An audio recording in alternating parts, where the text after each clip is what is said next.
ഫാനും എല്ലാം കിടന്ന് ഭയങ്കര ശക്തമായിട്ട് ആടി ഉലയുക. അപ്പോഴത്തേക്ക് എനിക്ക് മനസ്സിലായി. അപ്പോൾ എല്ലാവരും പറഞ്ഞിട്ട് ഭൂകമ്പമാണെന്ന്. മീഡിയ സെൻറ്ററിൽ ഉണ്ടായിരുന്ന സകല മനുഷ്യരും ഇറങ്ങി ഓടി. തൊട്ടടുത്ത ബിൽഡിങ്ങിൽ പ്രൈം മിനിസ്റ്റർ, സോണിയാഗാന്ധി, കോൺഗ്രസ് നേതാക്കൾ, മുഖ്യമന്ത്രിമാർ ഇവർ ഇറങ്ങി പുറത്തോട്ട് ഓടി കാണുമല്ലോ. അങ്ങനെയാണെങ്കിൽ ഒരു ചിത്രം എനിക്കതിൽ നിന്ന് കിട്ടുമല്ലോ വെച്ച് ഞാൻ ക്യാമറമായിട്ട് ഇതിൻ്റെ ടെറസിലേക്ക് സ്റ്റെപ്പുകൾ മുകളിലേക്ക് കയറുകയാണ്. PG ഉണ്ണികൃഷ്ണൻ 4 പതിറ്റാണ്ടുകാലം ഡൽഹിയിൽ ഫോട്ടോ ജേർണലിസ്റ്റ് ആയിരുന്ന മലയാളി.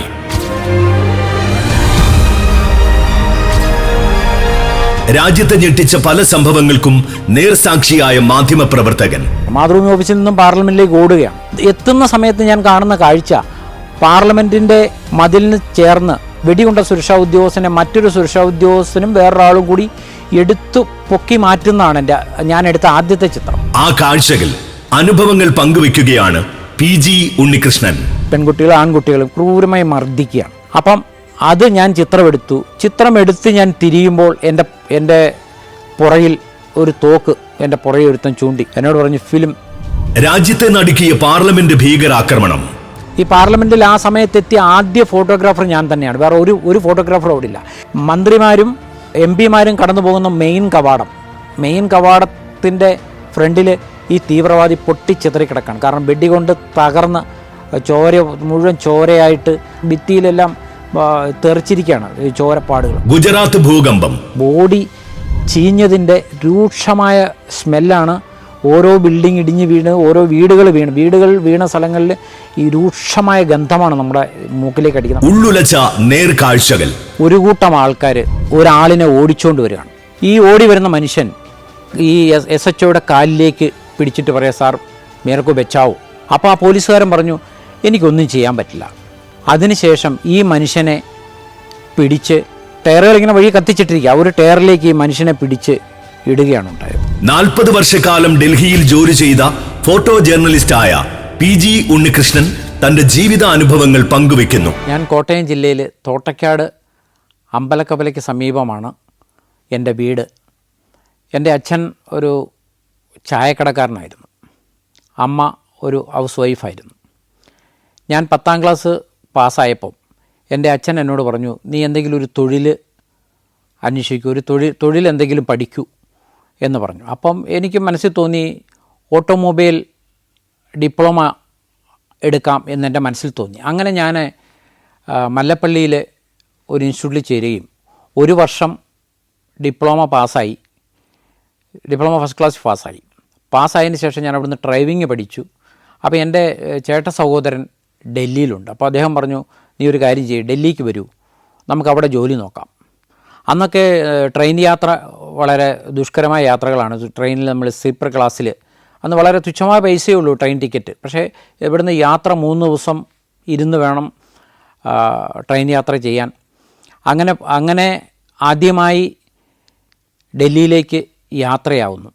ഞാൻ ഒക്ടോബർ മാസമാണ് ഡൽഹിയിലേക്ക് യാത്രയായ സമയം.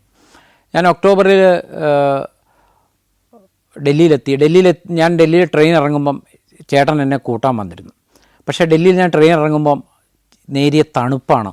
ഡൽഹി കാലാവസ്ഥയുടെ കാരണം ഒക്ടോബർ മുതൽ അവിടെ ഡൽഹിയിൽ തണുപ്പാണ്. ഞാൻ എത്തി ഏതാണ്ട് 11 ദിവസം പിന്നിട്ടപ്പോഴാണ് ഇന്ദിരാഗാന്ധിക്ക് വെടിയേക്കുന്നു. ഏതാണ്ട് 3:30 ഫ്ലാഷ് ആകുന്നു, ഇന്ദിരാഗാന്ധിക്ക് വെടിയേറ്റു. പിറ്റേ ദിവസം രാവിലെ ഞാൻ താമസിച്ച ഹരിനഗർ എന്നൊരു സ്ഥലം. ഹരിനഗർ എന്ന് പറയുന്നത് ഈ പഞ്ചാബീസ് സർദാർമാർ കൂടുതൽ താമസിക്കുന്ന ഏരിയയാണ്.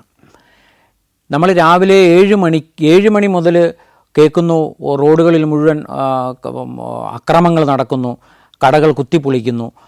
അങ്ങനെ അതൊന്ന് കാണാമല്ലോ എന്ന് വിചാരിച്ച് ഞാൻ റൂമിൽ നിന്ന് ഇറങ്ങി. നമുക്ക് ഹിന്ദി അറിയില്ല, സ്ഥലം അറിയില്ല, ഒന്നും അറിയില്ല. ഞാൻ റോഡിലേക്ക് പോയി. റോഡിൽ ചെല്ലുമ്പോൾ ഞാൻ കാണുന്ന കാഴ്ച 2-3 TV, ഒരു TV തലയിലും ഒരു TV കഷത്തിലും വെച്ച് ആൾക്കാർ പോകുന്നു. ഇത് ഇവിടുന്ന് TV എന്ന് ചോദിച്ചപ്പോൾ ഒരുത്തനോട് ചോദിച്ചപ്പം അവൻ പറഞ്ഞു അവിടെ ഷോപ്പ് കുത്തി തുറന്ന് സാധനങ്ങൾ എടുത്തുകൊണ്ട് പൊയ്ക്കൊണ്ടിരിക്കുക. ആൾക്കാർ ഈ സിക്കുകാരുടെ കടകൾ മുഴുവൻ കുത്തിപ്പൊളിച്ച് സാധനങ്ങൾ എടുത്തുകൊണ്ട് പോവുക. അപ്പം ഞാനും അതിൻ്റെ കൂടെ ഇത് കാണാനുള്ള കൗതുകം കൊണ്ട് ഞാനും ഇതിൻ്റെ കൂടെ മുന്നോട്ട് നീങ്ങി. അവിടുന്ന് ഏതാണ്ട് 1/2 ഫർലോങ് ദൂരേ ഉള്ളൂ തീഹാർ ജയിൽ.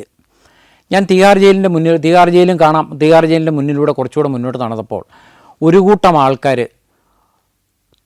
ഒരാളിനെ ഓടിച്ചുകൊണ്ട് വരികയാണ്. ഞാൻ ആദ്യം വിചാരിച്ചു ഒരു സ്ത്രീയാണത്. കാരണം ഈ സർദാർമാർക്കെല്ലാം തലമുടി പുറകോട്ടിങ്ങനെ, തലമുടി മുഴുവൻ ഈ പകുതി പോയി കഴിഞ്ഞാൽ തലമുടി മുഴുവൻ സ്ത്രീകളെ പോലെ ഫുള്ള് തലമുടിയുണ്ട്.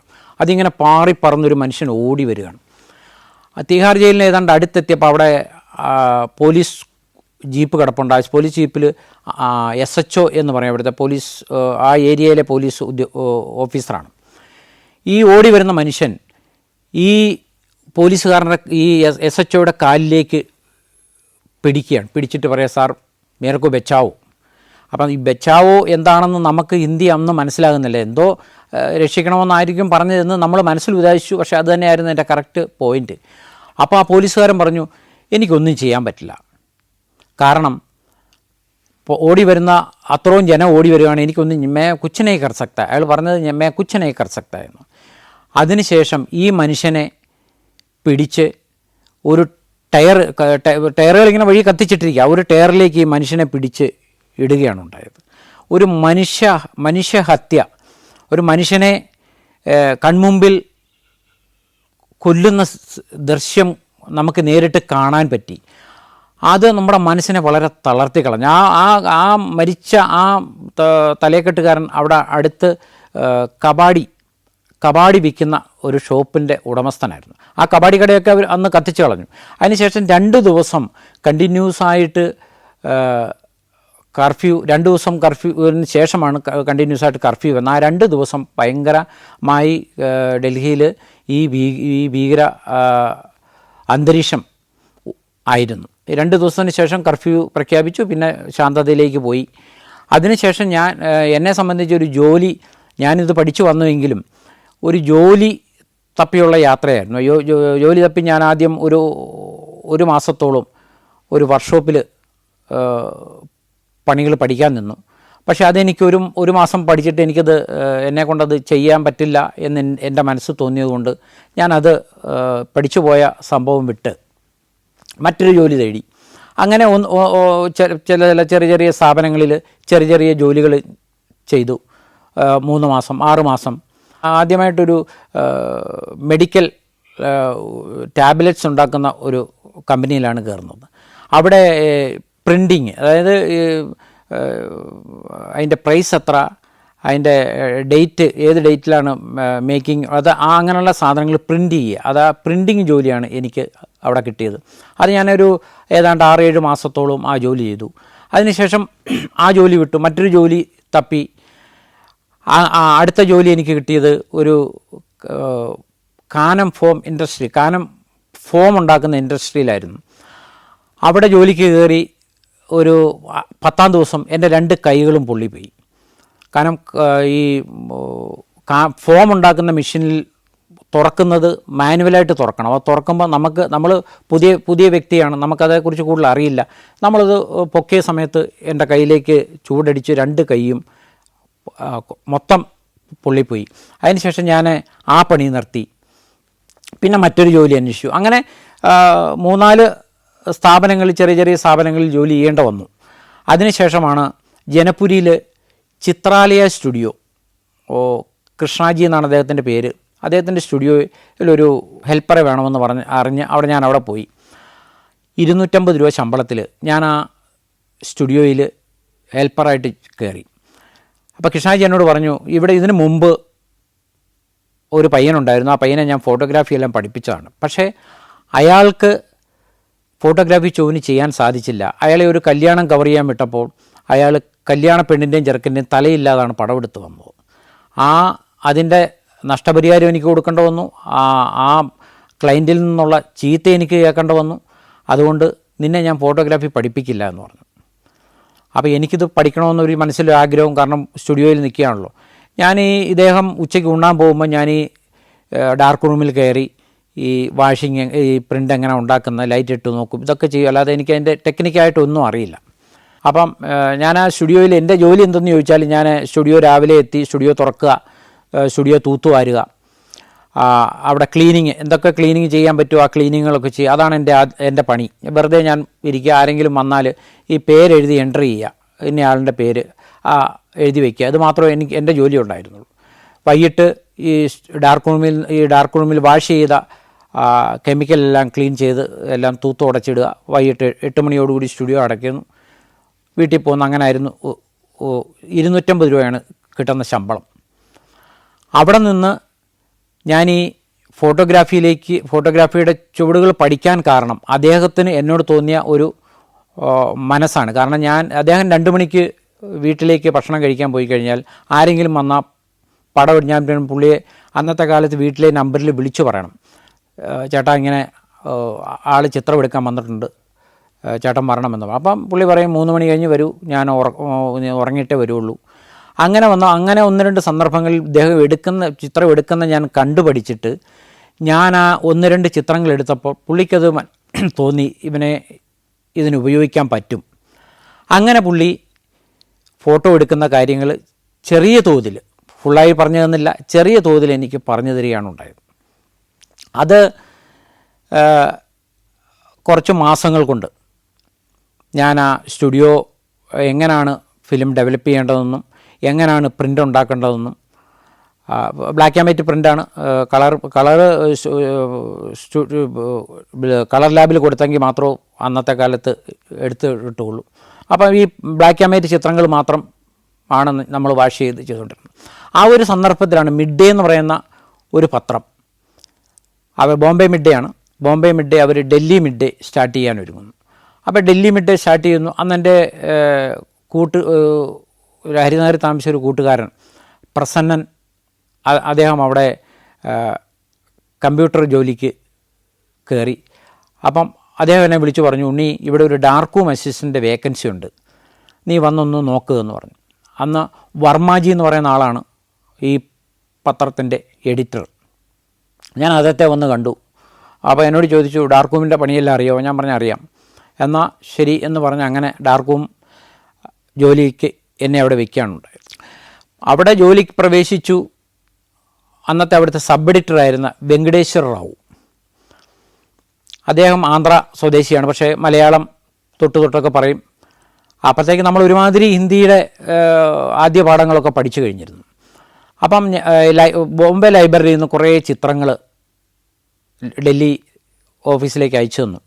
ആ പാക്കറ്റ് പോസ്റ്റ്മാൻ എത്തിച്ചു തന്നു. അത് നമ്മൾ ആ ചിത്രങ്ങൾ വെറൈറ്റി ആയ ചിത്രങ്ങൾ, പൊളിറ്റീഷ്യൻ്റെ ഉണ്ട്, അപകടങ്ങളുടെ ചിത്രമുണ്ട്, അതെല്ലാം നമ്മൾ വെറൈറ്റി ആയിട്ട് വ്യത്യസ്തമായ ബോക്സുകൾ മാറ്റി അതിനെല്ലാം പേരെഴുതി, ഇത് പൊളിറ്റീഷ്യൻ ഇന്ന ആളിൻ്റെ പേര്, ഇത് പ്രൈം മിനിസ്റ്ററുടെ ചിത്രങ്ങൾ, ഇത് അങ്ങനെ ബോക്സുകളിലെല്ലാം ആക്കി ഓരോ ചിത്രങ്ങളും സിസ്റ്റമാക്കി അതൊരു ലൈബ്രറി ടൈപ്പിലേക്കാക്കിയപ്പം അന്ന് അവിടെ ഉണ്ടായിരുന്ന വെങ്കടേശ്വര റാവു എന്ന സബ് എഡിറ്റർ എന്നോട് ചോദിച്ചു, ഉണ്ണിക്ക് ഇത്രയും ഫോട്ടോഗ്രാഫിയെക്കുറിച്ച് ഇത്രയും വലിയ ഐഡിയ ഉണ്ടല്ലോ, ഈ ചിത്രങ്ങളെല്ലാം നിങ്ങൾ ഒറ്റ ദിവസം കൊണ്ട് നിങ്ങളിതെല്ലാം ഓരോ സെക്ഷനാക്കി മാറ്റിയെടുക്കുകയും നമ്മൾ ആവശ്യപ്പെടുന്ന ചിത്രം അപ്പം തന്നെ കൊടുക്കാൻ പറ്റത്തക്ക രീതിയിലേക്ക് ഉണ്ണി അത് ചെയ്തു. അപ്പോൾ ഉണ്ണിക്ക് ഇതിന് നല്ല കഴിവുണ്ടല്ലോ, ഉണ്ണി ഒരു ക്യാമറ മേടിച്ചുകൂടെ, ഫോട്ടോഗ്രാഫി ചെയ്തുകൂടെ എന്ന് ചോദിച്ചു. അപ്പോഴാണ് നമ്മുടെ മനസ്സിലേക്ക് ഒരു ഫോട്ടോഗ്രാഫർ ആകണമെന്നും ഒരു ക്യാമറ മേടിച്ചാൽ ഇത് ചെയ്യാൻ പറ്റുമെന്നും. പക്ഷേ നമ്മുടെ കയ്യിലൊന്നും പൈസയില്ല, സാമ്പത്തികമായി ഒന്നുമില്ലാത്തൊരു സിറ്റുവേഷനിലാണ് നമ്മൾ.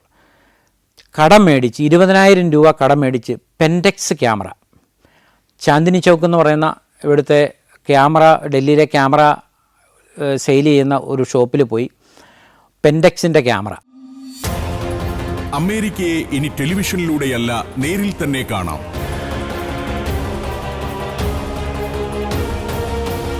സഞ്ചാരം ഒരുക്കുന്ന 14 ദിവസം നീണ്ടു നിൽക്കുന്ന ഒരു അവിസ്മരണീയ യാത്ര. Wonders of USA.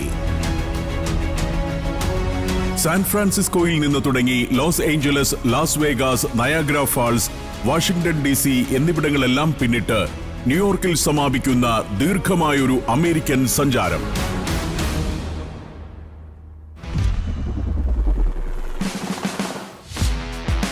അത്ഭുതകരമായ കാഴ്ചകളിലേക്കും അനുഭവങ്ങളിലേക്കുമുള്ള യാത്ര കൂടിയാണിത്. Golden Gate Bridge, Fisherman's Wharf, Universal Studios, Hollywood Walk of Fame, Hollywood sign, Las Vegas എന്ന ഉല്ലാസ നഗരം, Grand Canyon, Hoover Dam, Niagara Falls, White House, 9/11 memorial തുടങ്ങി നൂറുകണക്കിന് കാഴ്ചകൾ.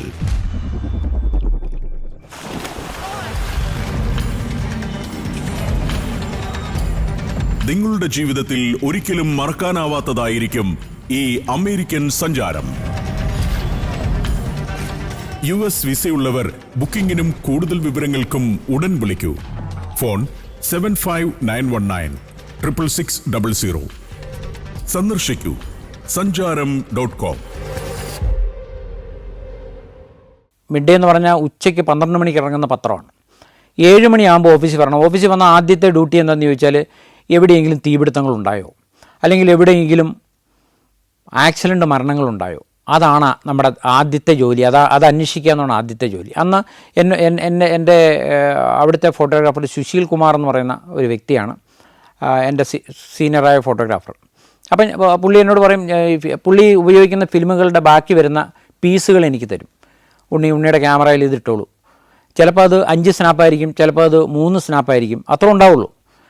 അപ്പോൾ അവിടെ വേറൊരു പ്രത്യേകത കൊണ്ട് ഇന്നത്തെ കാലഘട്ടം പോലല്ല. അന്നത്തെ കാലഘട്ടത്തിൽ ഫിലിം ഉപയോഗിക്കുന്നതിന് ഭീകരമായ കർശനമായ നിബന്ധനകളുണ്ടായിരുന്നു.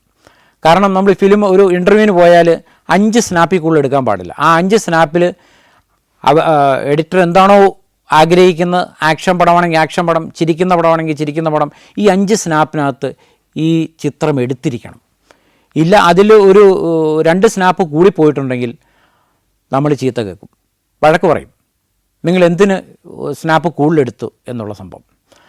അങ്ങനെയാണ് മിഡ് ഡേയിൽ ഞാൻ എൻ്റെ ഫോട്ടോഗ്രാഫി ജീവിതത്തിൻ്റെ ആദ്യ പാഠങ്ങൾ, രണ്ടാമത്തെ പാഠങ്ങൾ, മൂന്നാമത്തെ പാഠങ്ങൾ പഠിക്കുന്നത്.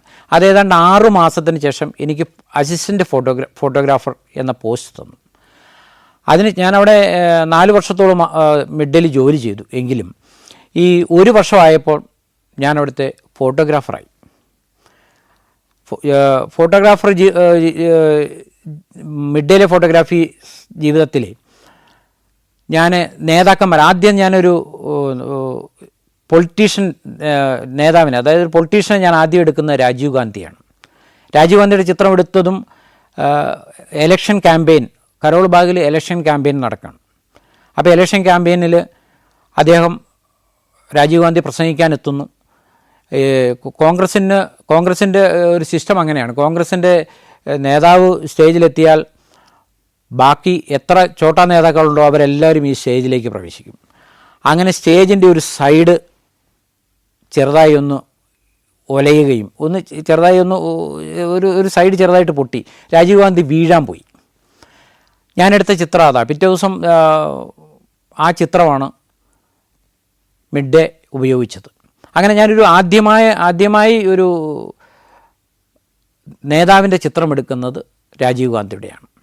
അതിനുശേഷം പിന്നീട് പലരെ എടുക്കാൻ പറ്റി. അത് ആണ് മിഡ് ഡേയിലെ മറ്റൊരു അനുഭവം. VP സിംഗിൻ്റെ സമയം. VP സിംഗ് വളരെ ശക്തനായ 1 വർഷമേ VP സിംഗിൻ്റെ ഭരണം ഉണ്ടായിരുന്നുള്ളൂ. എങ്കിലും മണ്ഡൽ കമ്മീഷൻ റിപ്പോർട്ട് കൊണ്ടുവന്നു. ഡൽഹി മുഴുവൻ ഭീകരമായ രീതിയിലുള്ള സ്റ്റുഡൻസ് പ്രതിഷേധങ്ങൾ നടക്കുകയാണ്. കത്തിപ്പടർന്ന പോലുള്ള പ്രതിഷേധം. ഒരു സ്റ്റുഡൻറ്റ് മണ്ണെണ്ണ ഒഴിച്ച് ആത്മഹത്യയ്ക്ക് ശ്രമിച്ചു, അയാൾ മരിച്ചുപോയി. അപ്പോൾ ആ മരിച്ചുപോയ വ്യക്തിയുടെ പടമെടുത്തൊരു മലയാളിയാണ് രവീന്ദ്രൻ. AFPയുടെ രവീന്ദ്രൻ എന്ന് പറഞ്ഞ ആളാണ് ആ ഇൻസിഡൻറ്റ് കവർ ചെയ്തത്. രവീന്ദ്രൻ എന്ന വ്യക്തിയാണ്, AFPയുടെ ഫോട്ടോഗ്രാഫറായിരുന്നു. അദ്ദേഹവും നമ്മളെ വിട്ടുപോയി. ഈ മണ്ഡൽ കമ്മീഷൻ കത്തി നിൽക്കുന്ന സമയത്ത് ഞാനും ഉച്ചയോടുകൂടി ഓഫീസിൽ നിന്ന് ഇറങ്ങുമ്പം എൻ്റെ ചീഫ് റിപ്പോർട്ടർ എന്നെ വിളിച്ചിട്ട് പറഞ്ഞു, ഉണ്ണി, ലക്ഷ്മി നഗറിന് പോകുന്ന റൂട്ടിൽ സ്റ്റുഡൻസിനെ ഭീകരമായി ലാത്തിച്ചാർജ് നടക്കുകയാണ്, ഉണ്ണി അങ്ങോട്ട് പോകാൻ പറഞ്ഞു. ഞാൻ ക്യാമറയും എടുത്ത് അന്നെന്ന് പറഞ്ഞാൽ ഒന്നീ ബസ്സിൽ കയറി ഇറങ്ങുക, അല്ലെങ്കിൽ ആരുടെയെങ്കിലും സഹായം, ഏതെങ്കിലും ബൈക്ക് സ്കൂട്ടറുകാരൻ പോകുന്നുണ്ടെങ്കിൽ ഒരു ലിഫ്റ്റ് ചോദിച്ച് അങ്ങോട്ട് ഇറങ്ങുക, അങ്ങനെയൊക്കെയാണ് ചെയ്തുകൊണ്ടത്. പക്ഷേ ഇന്ന് ആ സമയത്തെന്ന് പറഞ്ഞാൽ ഈ സമരം നടക്കുന്നതുകൊണ്ട് ആ റൂട്ടിലേക്കൊന്നും ബസ്സുമില്ല, സ്കൂട്ടറുമില്ല. നമ്മൾ നടന്നാണ് ഈ ലക്ഷ്മി നഗർ വരെ എത്തിയില്ല. അതിന് മുമ്പ് ഫ്ലൈ ഓവറിനായപ്പോഴത്തേക്ക് അവിടെ ക്രൂരമായി കുട്ടികളെ പെൺകുട്ടികളും ആൺകുട്ടികളും ക്രൂരമായി മർദ്ദിക്കുകയാണ്.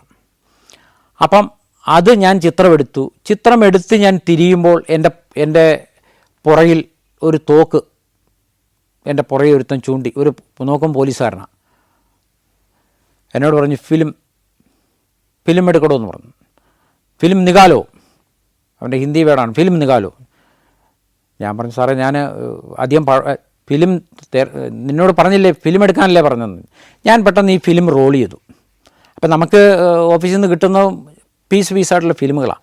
ഞാനിത് റോൾ ചെയ്തിട്ട് എടുത്ത് ആ സൈഡിലേക്ക് എറിഞ്ഞ ഒരു ചെറിയ ഇപ്പോഴത്തെ ഡൽഹിയല്ല, അന്നത്തെ ഡൽഹി എന്ന് പറഞ്ഞാൽ കാലം കൊണ്ട് ഡൽഹി മാറി. ഇപ്പം ഡൽഹി എന്ന് പറഞ്ഞാൽ മനോഹരമായ ഡൽഹിയായി മാറി. അന്നത്തെ കുറച്ചുകൂടെ കാട് പിടിച്ച അന്തരീക്ഷമൊക്കെ ആയിരുന്നു. ഞാൻ ആ കാട്ടിലേക്ക് ഫിലിം എറിഞ്ഞു. അപ്പം ഞാൻ പറഞ്ഞു സാറേ ഞാൻ ഫിലിം എറിഞ്ഞു, ഇനി ഞാൻ നീ എത്രയും പെട്ടെന്ന് ഇവിടുന്ന് വിട്ടുപോക്കി, ഇവിടെ കണ്ടേക്കരുത് തന്നെ എന്ന് പറഞ്ഞു. ഞാൻ കുറച്ച് മുന്നോട്ട് നീങ്ങി. അന്ന് നമ്മൾ കൂട്ടമായി ഫോട്ടോഗ്രാഫർമാർ പോയില്ലെങ്കിൽ പോലീസുകാർ നമ്മളെ ആക്രമിക്കുന്ന ഒരു അന്തരീക്ഷമായിരുന്നു. ഈ ഫിലിം എറിഞ്ഞിട്ട് ഞാൻ നേരെ അവിടുന്ന് ഓഫീസിലേക്ക് പോകുന്നു. ഓഫീസിൽ പോയി ഞാൻ നമ്മുടെ ഓഫീസിലെ പിയൂണിനോട് പറഞ്ഞു, മോനെ നീ എൻ്റെ കൂടെ ഒന്ന് വരണം, കാരണം ഈ ഫിലിം രണ്ടാ പോയി തപ്പിയെടുക്കണം. പക്ഷേ അവിടുത്തെ സംഭവവാസങ്ങൾ ഏതാണ്ട് 1.5 മണിക്കൂർ കൊണ്ട് അവിടുത്തെ ലാത്തി ചാർജ് എല്ലാം കഴിഞ്ഞ് ആൾക്കാർ പിരിഞ്ഞ് റോഡിൽ കൂടെ ബസ് പോകാൻ തുടങ്ങി. ഞാനും ഈ പിയൂണും കൂടെ അവിടെ പോയി ഈ സ്ഥലം തപ്പി, അതായത് 3/4 മണിക്കൂർ തപ്പിയിട്ടാണ് നമുക്ക് ഈ ഫിലിമിൻ്റെ പീസ് അവിടെ നിന്ന് കിട്ടുന്നത്. അത് ഓഫീസിൽ കൊണ്ടുവന്ന് വാഷ് ചെയ്ത് പിറ്റേ ദിവസം മിഡ് ഡേയിൽ ഫ്രണ്ട് പേജിൽ കുട്ടികളെ ക്രൂരമായി മർദ്ദിക്കുന്ന ചിത്രങ്ങൾ പബ്ലിഷ് ചെയ്യാൻ സാധിച്ചു. മിഡ് ഡേ ജോലി ചെയ്തുകൊണ്ടിരുന്ന സമയത്താണ് മിഡ് ഡേയിൽ നിന്നൊരു 17 പേരെ പറഞ്ഞു വിട്ടു. ആ കൂട്ടത്തിൽ എൻ്റെ പേരും ഉണ്ടായിരുന്നു. അപ്പോൾ പിന്നീട് അടുത്ത ജോലി തപ്പിയുള്ള ആയി. അങ്ങനെ ജോലി അന്വേഷിച്ച് നടക്കുമ്പോഴാണ് പുരുഷോത്തമൻ എന്ന് പറയുന്ന ഒരു BJP നേതാവ്, അദ്ദേഹം എന്നോട് പറഞ്ഞു, ഉണ്ണി ഒരു കാര്യം ചെയ്യ്, മാതൃഭൂമിയിൽ പോയിട്ട് അശോകനെ കണ്ടു നോക്ക്, ഒരു പക്ഷേ അവിടെ ജോലി കിട്ടാൻ സാധ്യതയുണ്ടെന്ന്. ഞാനങ്ങനെ മാതൃഭൂമി INS ബിൽഡിങ്ങിലേക്ക്, INS ബിൽഡിംഗ് എന്ന് പറഞ്ഞാൽ എല്ലാ അതായത് മലയാള മാധ്യമങ്ങളുടെ എല്ലാം ഉള്ള ഒരു ഓഫീസാണ്. ഫസ്റ്റ് ഫ്ലോർ മാതൃഭൂമിയാണെങ്കിൽ സെക്കൻഡ് ഫ്ലോറിൽ കേരള കൗമുദി, മനോരമ, മംഗളം, 6ാമത്തെ ഫ്ലോറിൽ ദീപിക, അങ്ങനെ റീജിയണൽ ന്യൂസ് പേപ്പറുകൾ മാത്രമുള്ള ഒരു പത്ര ഓഫീസ് എന്ന് പറയാൻ പറ്റില്ല, ഒരു INS ബിൽഡിംഗ് എന്ന് പറഞ്ഞാൽ ഇന്ത്യൻ ന്യൂസ് പേപ്പർ സൊസൈറ്റി. ആ ബിൽഡിങ്ങിലെ ഫസ്റ്റ് ഫ്ലോറിലാണ് മാതൃഭൂമിയുടെ ഓഫീസ്. മാതൃഭൂമി നമ്മൾ ചെറുപ്പത്തിൽ കണ്ടുപരിചയമല്ലാതെ മാതൃഭൂമി പോലൊരു സ്ഥാപനത്തിൽ നമുക്ക് എത്തിപ്പെടാൻ പറ്റുമോ, അല്ലെങ്കിൽ അവിടെ ജോലി ചെയ്യാൻ പറ്റുമോ, ഇതൊന്നും ജീവിതത്തിൽ നമ്മൾ സ്വപ്നം കണ്ടതല്ലാതെ അത് സാധിക്കുമോ എന്ന് നമ്മൾ ഒരിക്കലും വിചാരിച്ചില്ല. അങ്ങനെയാണ് ഞാൻ മാതൃഭൂമി കവാടത്തിലെത്തുന്നതും മാതൃഭൂമിയുടെ ഓഫീസിലെത്തി അശോകേട്ടനെ കാണാൻ അവിടെ എത്തുന്നു. അശോകേട്ടനെ കാണാൻ ഞാൻ എത്തുമ്പം അശോകേട്ടൻ ഓഫീസിലില്ല. അവിടെ റിസപ്ഷനിൽ ഇന്ദിര ചേച്ചി എന്ന് പറയുന്ന ഒരു ചേച്ചിയാണ്. അപ്പോൾ ചേച്ചിയുടെ ഞാൻ ബയോഡാറ്റ കൊടുത്തിട്ട് പറഞ്ഞു, ചേച്ചി ഞാനിങ്ങനെ ജോലി അന്വേഷിച്ച് വന്നാണ്, മിഡ് ഡേയിൽ ജോലി ചെയ്തിട്ടുണ്ട്, എനിക്കൊരു ജോലി സാധ്യതയുണ്ടോ. അങ്ങനെ അശോകേട്ടനെ കാണാതെ ഞാൻ തിരിച്ചുപോയി. പിറ്റേ ദിവസം പിന്നെയും വന്നു അശോകേട്ടനെ കാണാൻ. അങ്ങനെ അശോകേട്ടനെ അന്ന് ഉച്ച കഴിഞ്ഞ് അശോകേട്ടനെ കാണാൻ പറ്റി. അശോകേട്ടൻ പറഞ്ഞു, കുഴപ്പമില്ല, ഞാൻ ഹെഡ് ഓഫീസുമായിട്ട് സംസാരിക്കട്ടെ, നോക്കാം എന്ന് പറഞ്ഞു. അതിന് പിന്നെ ഞാൻ 2 ദിവസം 3 ദിവസം കൂടുമ്പം മാതൃഭൂമി ഓഫീസിൽ വരും ജോലി അന്വേഷിച്ച്. അങ്ങനെ വന്നുകൊണ്ടിരുന്ന ഒരു ദിവസം അശോകേട്ടൻ പറഞ്ഞു, ശരി നിങ്ങൾക്കുള്ള ലെറ്റർ വന്നിട്ടുണ്ട്, നിങ്ങൾ കോൺട്രാക്റ്റ് ബേസിലാണ്, 2000 റുപ്യ ശമ്പളം, മാതൃഭൂമിയിൽ കോൺട്രാക്റ്റ് ആകുമ്പോൾ നമുക്ക് മാതൃഭൂമി പറയുന്ന പടം എടുത്താൽ മാത്രം മതി, വേറെ ജോലി ഉത്തരവാദിത്തങ്ങൾ കുറച്ച് കുറവാണ്, നമ്മൾ സ്റ്റാഫല്ല. അങ്ങനൊരു സാഹചര്യത്തിലാണ് ഞാൻ മാതൃഭൂമിയിലേക്ക് പ്രവേശിക്കുന്നത്. കോൺട്രാക്റ്റ് ബേസിൽ ഞാൻ 4 വർഷം ജോലി ചെയ്തു. അന്ന് P. മുസ്തഫയാണ് മനോരമയ്ക്ക് പടം എടുക്കുന്നത്. ഞാനും മുസ്തഫ ഒരുമിച്ച് പല ഈവൻറ്റുകളിലും പോകാൻ സാധിച്ചിട്ടുണ്ട്. ഞാനും മുസ്തഫ എന്നെക്കായി സീനിയറായ ഫോട്ടോഗ്രാഫറാണ്. അദ്ദേഹത്തോടൊപ്പം എനിക്ക് പല സന്ദർഭങ്ങളിലും പലയിടത്തും യാത്ര ചെയ്യാൻ സാധിച്ചിട്ടുണ്ട്. അവിടെ ചെല്ലുമ്പോൾ കണ്ട കാഴ്ച ഒരു ഭയാനക കാഴ്ചയായിരുന്നു. കാരണം മുറിക്കുള്ളിൽ മൃതദേഹങ്ങളിങ്ങനെ കത്തിക്കരിഞ്ഞ മൃതദേഹങ്ങൾ നിരത്തിയിട്ടിരിക്കുന്നു. കുറേ പീസായ, അതായത് അവയവങ്ങൾ മുറിഞ്ഞുപോയ കുറേ അവയവങ്ങൾ കൂടുകളിൽ കെട്ടി വെച്ചിരിക്കുന്നു. ഇതാണ് അവിടെ കാണാൻ സാധിച്ചത്. ആ സമയത്ത് അവിടെ ഒരു മലയാളി കുടുംബം വല്ലാതെ ബുദ്ധിമുട്ടി കരയുന്നുണ്ടായിരുന്നു. അവരോട് വിവരങ്ങൾ ചോദിച്ചപ്പോൾ അവരുടെ മകളെ നഷ്ടപ്പെട്ട് ആ വിഷമത്തിൽ ആണ് അവർ ആ ബോഡി പോലും കണ്ടു കിട്ടുന്നില്ല എന്ന് പറഞ്ഞു.